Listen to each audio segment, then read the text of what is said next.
ఓం గురుభ్యో నమః. ఓం శ్రీమాత్రే నమః. పరమేశ్వర స్వరూపమైనటువంటి జ్యోతిష, వాస్తు మరియు ఇతర అనేకమైనటువంటి శాస్త్రములను మనకు అందించినటువంటి మహర్షులకి నమస్కారం.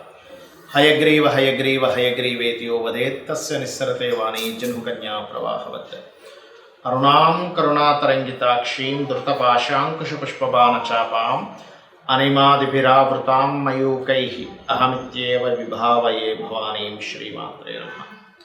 ప్రేక్షకులకి ఆ లలితాంబిక అమ్మవారి యొక్క అనుగ్రహం పరిపూర్ణంగా కలగాలన్న స్ఫూర్తిగా కోరుకుంటూ మనం ఈరోజు చెప్పుకోబోయేటువంటి టాపిక్ ఏదైతే ఉందో ఇది రత్నాల గురించి, రత్నధారణ.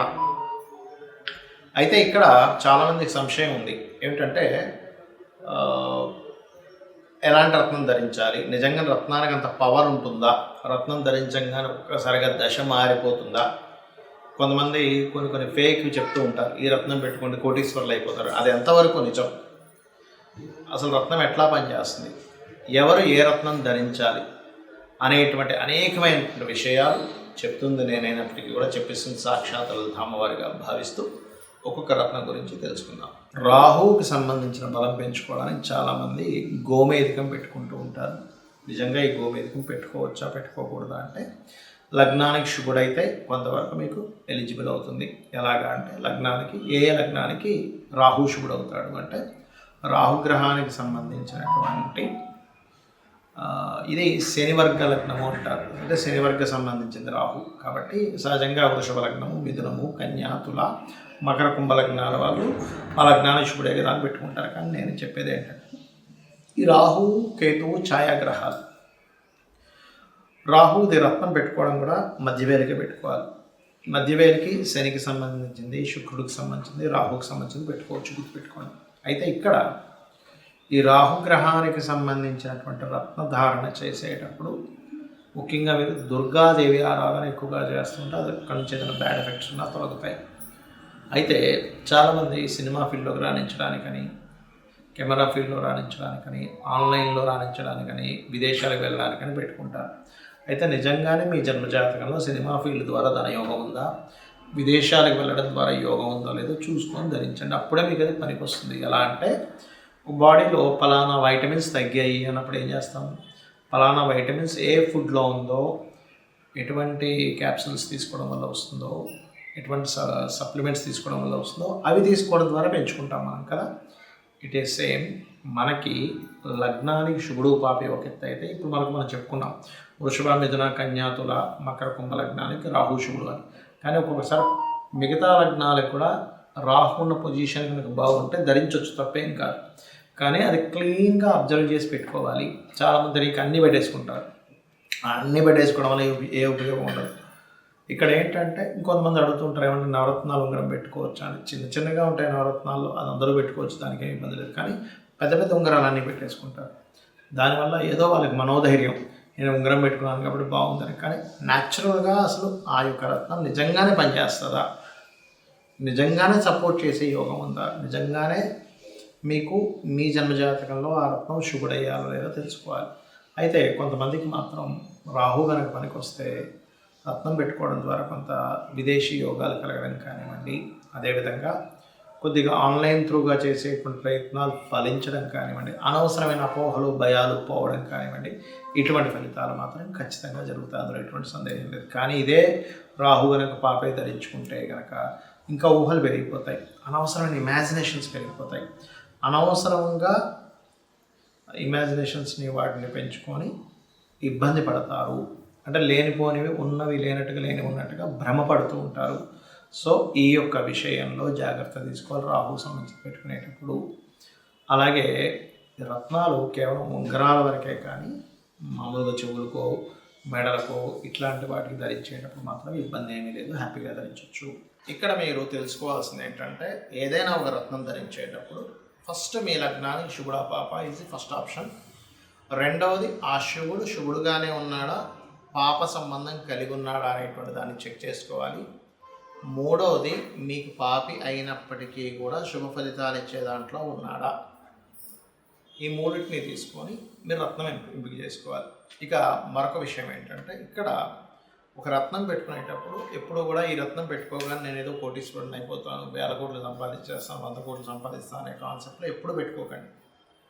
కొన్నిసార్లు కొంతమందికి అసలు ఏ రత్నము పెట్టుకోకూడదు అని ఉంటుంది. అలాంటి వాళ్ళు రత్నం పెట్టుకోకపోవడమే బెటర్. దాని బదులు చక్కగా ఓ పంచముఖి రుద్రాక్ష ఏదో మెడలో వేసుకోవడం మంచిది, గుర్తుపెట్టుకోండి. లేదా అమ్మవారి రూపు ఏదైనా పెట్టుకోవచ్చు, అందులో ఎటువంటి సందేహం లేదు. ఎందుకంటే రత్నాలు ఏవి సపోర్ట్ చేయనటువంటి జాతకం ఉంటుంది. అలాంటప్పుడు రత్నం ధరించడం వల్ల ఎటువంటి ఉపయోగం లేదు, మీకు అనవసరంగా డబ్బులు ఖర్చు తప్పితే మరొకటి లేదు. అలాగే మరొక విషయం ఏంటంటే రత్నము ధరించేటప్పుడు ఎటువంటి జాగ్రత్తలు తీసుకోవాలి. ఒక రత్నం తీసుకున్నారు, సర్టిఫైడ్ మంచి ఒరిజినల్ రత్నం తీసుకున్నారు, ఆ రత్నాన్ని ముఖ్యంగా గోమూత్రంలో ఒక రోజంతా పెట్టి, తర్వాత గోవు యొక్క పాలు క్షీరంలో ఒక రోజంతా పెట్టి, దాని తర్వాత రోజు చక్కగా దాన్ని కడిగి అమ్మవారి దగ్గర లేకపోతే మీరు మీ ఇష్టదైవం ఎవరైతే ఉంటారో అక్కడ పెట్టి పూజలో పెట్టుకొని దాని తర్వాత మీరు ధరించండి. అది కూడా ఒక మంచి రోజు. రవికి సంబంధించిన కెంపు పెట్టుకుంటున్నారు, ఆదివారం పెట్టుకోండి. చంద్రుడికి సంబంధించిన సోమవారం ఉదయం పూట అంటే 6:30 to 7:30 మధ్యలో, అలా ఏ వారం అయితే ఆ వారానికి సంబంధించినటువంటిది పెట్టుకోండి. అయితే ఇందులో పర్టికులర్గా అగ్రెసివ్ని పెంచేటువంటి కొన్ని ఉంటాయి. అంటే అట్లాగా పగడం ఉంది, పగడం ధరించేటప్పుడు మీ జన్మజాతకంలో కుజుడు అగ్రెసివ్ని ఇచ్చేటువంటి దాంట్లో ఉన్నాడు అనుకోండి, అప్పుడు మీరు ఆ రత్నం పెట్టుకోవడం వల్ల మీకు ఇంకా అగ్రెసివ్ నేచర్ అనేటువంటి పెరుగుతుంది. అలాంటప్పుడు ఏంటంటే కానీ ఒక్కొక్కసారి ఏమవుతుంది, ఆ పగడమే యోగకారకుడు అవుతాడు కానీ అగ్రెసివ్ నేచర్ని కూడా ఇస్తూ ఉంటాడు. అలాంటప్పుడు పగడంతో పాటు ఒక స్ఫటిక కూడా ఒకటి వేసుకోండి, అప్పుడు ఏమవుతుంది, కంట్రోల్ అవుతూ ఉంటుంది. అంటే స్ఫటిక మాలలో పగడం పెట్టుకోండి, అప్పుడు అది కంట్రోల్నెస్ ఇస్తూ ఉంటుంది. ఇక్కడ ముఖ్యంగా ఏంటంటే ఏ రత్నం మనం పెట్టుకుంటున్నా అది మనం ఏ పర్పస్లో పెట్టుకుంటున్నామో, మీకు అంటే మీ స్టేటస్ పెరగడానికి లేకపోతే మీ గుర్తింపు కోసం పెట్టుకుంటున్నారా, లగ్నాన్ని బలం చేసే రత్నాన్ని పెట్టుకోవాలి. లేదు ధనం కోసం పెట్టుకుంటున్నారా, అంటే ఎటువంటి ధనం రావాలని పెట్టుకుంటున్నారు, నిజంగా నా ధనాన్ని కొంచెం సపోర్ట్ చేసేటువంటి లక్షణం ఆ రత్నానికి ఉందా లేదా పెట్టుకోవాలి. అలాగే దీంతోపాటు రత్నంతో పాటు మంత్రం కూడా చేసుకోవాలి. ఇప్పుడు ఫైనాన్స్ కోసం పెట్టుకుంటున్నారు, ఓం సంపత్కరీ సమారూఢ సింధుర వ్రజ సేవితాయ నమః. లేదు భయాలు పోవడానికి కోసం పెట్టుకుంటున్నారా, అలాంటప్పుడు ధైర్యాన్ని ఏ రత్నం పెట్టుకుంటే మీకు ధైర్యం ఇస్తుందో చూసుకొని దాంతోపాటు మీరు ఓం కనకాంగద కేయూర కమనీయ భుజాన్వితాయే నమః అని నామస్మరణ చేయాలి. మరికొంతమందికి ఏమండి నాకు ఒక ప్రాపర్టీ కావాలి, ప్రాపర్టీస్ మూలంగా నేను ధనం సంపాదిద్దాం అనుకుంటున్నాం అంటూ ఉంటారు. అటువంటి వారికి చతుర్థం మూలంగా అంటే చతుర్థాధిపతి శుభుడై ధన సంబంధమైన కారకత్వాలను పొందున్నప్పుడు అప్పుడు ఆ యొక్క రత్నం పెట్టుకోవాలి. అంటే ఏమిటి, లేదా ఉద్యోగం చదవట్లేదు పిల్లలకి కానీ బుధుడు కొంచెం స్ట్రాంగ్ చేసుకుంటే పిల్లలు చదువుతారు అనుకోండి, అప్పుడు చదువు పెట్టుకోవచ్చు. లేదు వ్యాపారంలో రాణించాలి, బుధుడు బాగానే ఉన్నాడు కానీ కొంచెం స్ట్రాంగ్ అయితే బాగుండు అనిపించింది అప్పుడు, కానీ పాడైపోయాడు బుధుడు, అప్పుడు మీరు వ్యాపారం కోసం అని చెప్పి బుధుడికి సంబంధించినటువంటి పచ్చ పెట్టుకోకూడదు, అంటే రూబీ అసలు పెట్టుకోకూడదు. ఇక్కడ ఏమవుతుందంటే ఇది ఎలా ఉంటుందంటే ఒక వ్యాపారం అభివృద్ధి చేయడం కోసం అసలు నడవనటువంటి వ్యాపారం దగ్గర ఇంకొంచెం ఎక్స్టెన్షన్గా ఇంకొంచెం ప్లేస్ ఎక్కువ తీసుకున్నటువంటిది, ముందే అది నష్టంలో నడుస్తుంది, ఉన్న రెంటే కట్టలేకపోతున్నారు, ఇంకో 2 షట్టర్లు ఎక్స్ట్రా తీసుకుంటే ఎలా ఉంటుందండి, ఇంకా రెంట్ బర్డెన్ అవుతుంది కదా, ఖర్చులు తగ్గించుకోవాల్సింది పెంచుకుంటున్నారు అక్కడ. సో అట్లా ఉంటుంది బుధుడికి సంబంధించిన రత్నం పెట్టుకోవాలనుకున్నారు. లేదు మీకు వివాహం కోసం అనుకుంటున్నాం, ఇలాంటి వివాహం కోసం పెట్టుకునే రత్నాల విషయంలో వివాహం అయ్యే వరకే పెట్టుకుని దాని తర్వాత తీసేసేయాలి, గుర్తుపెట్టుకోండి. అది సప్తమాన్ని యాక్టివ్ చేసేటువంటి రత్నం ఏది అనేటువంటి తెలుసుకోగలగాలి. అదేవిధంగా కొన్నిసార్లు ఏమవుతుందంటే యాక్సిడెంట్స్ ఎక్కువ అవుతూ ఉంటాయి. అప్పుడు కొంతమందికి వాళ్ళ జన్మజాతకంలో 4/8 కనెక్టివిటీ అంటారు, అంటే ఎక్కువ యాక్సిడెంట్స్ జరిగేటువంటిది నడుస్తుంది. అలాంటప్పుడు రత్నం కంటే ది బెస్ట్ ఏదైనా అమ్మవారి రూపు కానీ రుద్రాక్ష కానీ పెట్టుకోవడం మంచిది, గుర్తుపెట్టుకోండి. అలాగే ఇక్కడ చాలామందికి లైఫ్లో ఎక్కువ అప్ అండ్ డౌన్స్ వస్తున్నాయండి, ఏం రత్నం పెట్టుకోవాలంటారు. నా సజెషన్ ఏంటంటే ఎక్కువ అప్ అండ్ డౌన్స్ వస్తున్నాయి అన్నప్పుడు రత్నం కరెక్ట్గా కుదిరితేనే పెట్టుకోండి. అదర్వైజ్ మీరు అమ్మవారి యొక్క నామాల్లో చక్కగా ఏదైనా ఒక నామం తీసుకొని అందులో పర్టికులర్గా లలితా సహస్రనామాల్లో ఓం అష్టమీ చంద్ర విభ్రాజ అలిక స్థల శోభితాయే నమః అనే నామస్మరణ చేయండి. ఖచ్చితంగా మీకు అప్ అండ్ డౌన్స్ అనేవి తగ్గుతాయి, గుర్తుపెట్టుకోండి. ఇక్కడ ఏంటంటే మీరు రత్నం పాయింట్ నెంబర్ 1 ఏ పర్పస్ మీద పెట్టుకుంటున్నారు, ఆ పర్పస్కి సపోర్ట్ చేసేటువంటి బలం ఆ రత్నానికి ఉందా లేదా. మూడోది ఏంటంటే ఎక్కడ కూడా మీరు అనవసరమైనటువంటి యాడ్స్ అవి చూసి రత్నం పెట్టుకోగానే కోటీశ్వరులు అయిపోతారు, లక్షాధికారులు అయిపోతారు, ఇంకా అసలు విశ్వ విజేత అయిపోతారు అనేటువంటి ఎక్కడ ఏ పురాణాలు లేవు, గుర్తుపెట్టుకోండి. అగ్నిపురాణంలో మాత్రం చాలా స్పష్టంగా రత్నం యొక్క ఇది ఉంది క్లియర్గా. కాబట్టి సపోర్ట్ చేస్తుంది.